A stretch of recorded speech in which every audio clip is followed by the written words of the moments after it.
this is Ginette Claudette, and you know I got soul.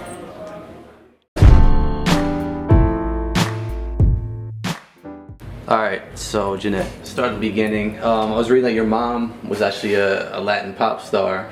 Yeah. So tell me, how did she influence you and you know, kind of push you to pursue a career in music? Well, yeah, growing up, my mother sang Latin music, and she was like a big pop star in the 80s in her country, Dominican Republic.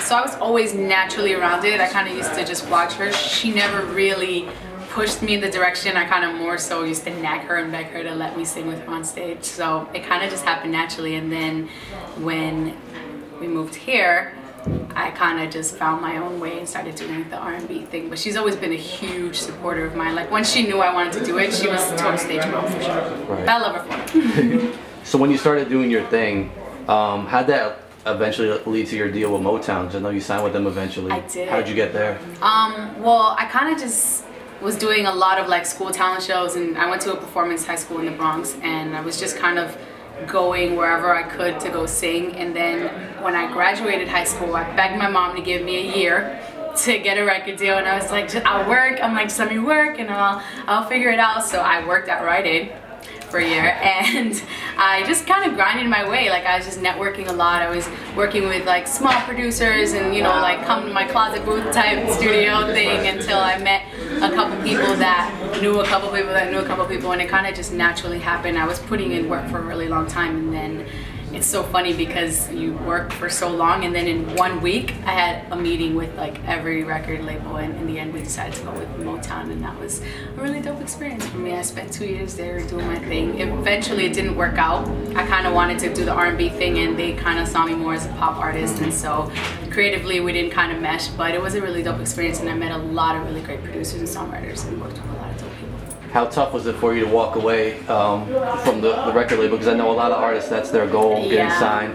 How tough was it for you to start over after that? You know, after getting like the deals and then doing all the work that comes after it, I realized really quickly that getting the deal is not the hard part. It's all the work that comes with it. So it wasn't too hard for me. I mean, it wasn't like a happy moment because I spent a lot of time working on an album on that label, and yeah, it wasn't like a super happy moment, but I actually felt relieved that I could finally go and do the music that I wanted to do from the beginning. I met August Rigo, producer who I did my entire past album with, and yeah, he kind of meshed with me perfectly, and I was like, I really feel comfortable now. And this was towards the end of my Motown thing, and I was like, I found somebody that I really can make the music that I want to make with, so it didn't really like phase me much getting out of that situation, because I knew that I would fall into the right situation coming out. So your sound, it's like a blend of R&B, urban pop is what I've read. Is that something you developed at the label, before the label, or through the years? Like, how'd that I feel like I've always been like an R&B head. Like, I grew up listening to a lot of Lauryn Hill, TLC, SWV, Aaliyah. So I've always loved that genre of music. And then when I was on Motown, I kind of lost it for a little bit. I kind of was being pulled in a bunch of different directions. So I questioned it for a bit. But no, I very like naturally have always kind of been in that genre of music. I write as well, so it just comes natural to fall into that genre for me. And it's the music that I love to listen to as well. So one of your recent projects, Tainted Emotions, talk about the album, introduce us to it. My baby, my debut album, Tainted Emotions. Like I said before, I did the whole thing, or most of it, with August Rigo, who's like my partner. That's my baby. It's the album that I've always wanted to make, and it started with this one song, Tainted Emotions. Shout out to Spins Beats, who's my boy who produced that. It kind of just set the tone for the whole project. I was working on my writing, and I was taking some time to myself, and that record came about and kind of just set the bar, and after that I was just able to put a project that I've always really wanted to put out together, and so I'm really proud of that. Awesome. I noticed you developed a following overseas, especially in Japan. How did that come about? Did they have more of appreciation for your music? I love Japan, by the way. I just got back from there a couple weeks ago. But the way that came about was I tour with a group called Far East Movement. I don't know if you've heard the song Like a G6. Yeah. That's them. And so they're all of Asian. They're all kind of mixed Asian.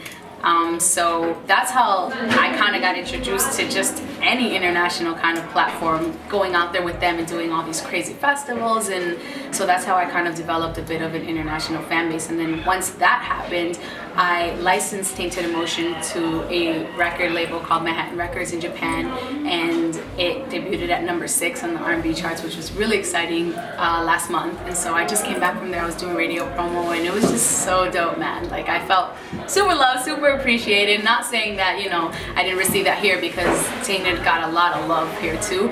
I just really was like in awe that completely different place in the world received the music. And then just finally, the album's been out for a little bit now. What do you got planned next? What can we expect? I'm thinking something around a mixtape, maybe an EP, but I'm shooting for the end of February, March to put some more new music out. I always put out music on my SoundCloud for free, so I don't keep like the fans hanging. So I've released a couple of tracks, and I'm probably going to release another single by the end of the year, and then somewhere around maybe March you guys can expect a new project. I'm writing now. I'm into the creative process now, so we'll see. Awesome. Anything you want to add? Just want to shout you guys out, everybody who has been following me, and I want you guys to go check out the album if you haven't. Tainted Emotions is out everywhere, and if you're not following me, you can follow me at @IamGClaudette on Twitter and at Ginette Claudette on Instagram, or www.IamGinetteClaudette.com. All my info, all my social media, all my stuff is on there, so you guys can check me out. And I hope you guys like it. Can we get a drop?